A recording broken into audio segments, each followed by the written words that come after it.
You have 2 pins on today. I have 2 pins. Isn't that cool? How many pins do you have at home?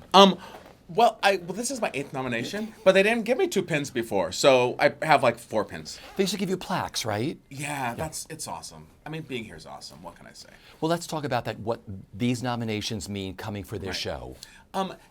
The thing about this show is it's totally a labor of love, and none of us expected to be here right now. We thought we were going to go out of town and then go through, trying to find a theater and all that kind of thing. But it just, all the pieces came together for this show, and the cast is amazing, and the cast is, so smartly talented and so funny, and it's just been a really awesome time.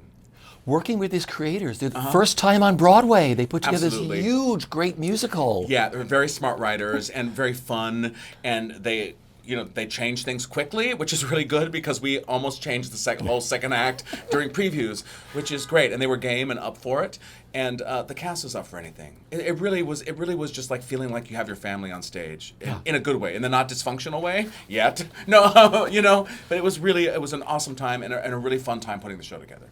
They said it took them 20 years to write this, but I'm sure Right. they did a lot of the writing just during your rehearsal preview period. Oh, they did all the writing during that. You know what I mean? I mean, it was in their head and bubbling. And when it was first brought to me, it was like 3 scenes and 3 songs that they brought me, and I just was laughing out loud just reading those. I don't think any of them are in the show anymore, but it's really fun, and it's been fun working with them. And all the nominations your show has received. Yeah, it's really cool. 10 nominations. Yeah. Very exciting. What is the best part of the experience for you with working on this show? What's it been, Casey? It's been working with people you love and people you care about and people you respect, and it was pretty much a smooth ride all the way. Tech was smooth. The people working on the tech, the team was amazing. Jeff Kreuter was a hero that he just jumped in at the last minute to be the lighting designer. He got a call at 9 a.m. At 12:30, he was in a cab, and he's like, "All right, let's do this," and never read it, didn't know it, and that was really great.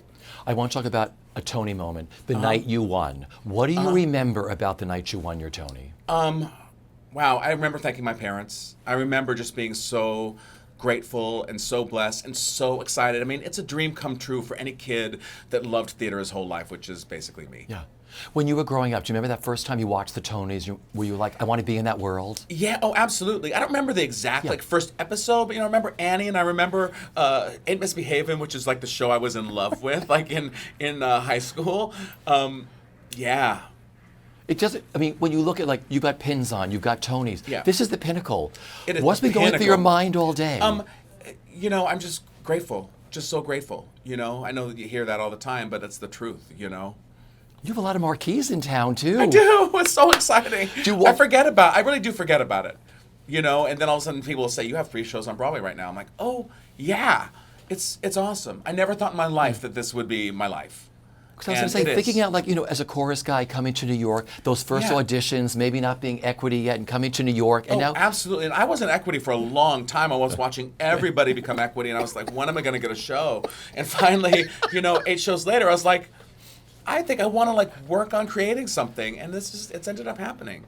And largely due, I have to say this, especially this year, is largely due to Mike Nichols, who was such a champion of mine during Spamalot, and and since that show has come to every show I've done, and always in previews and saying, "Are you ready for me to come, my boy?" And that was great, and I miss that this year. I really do. I miss that, and I think about him a lot during this time.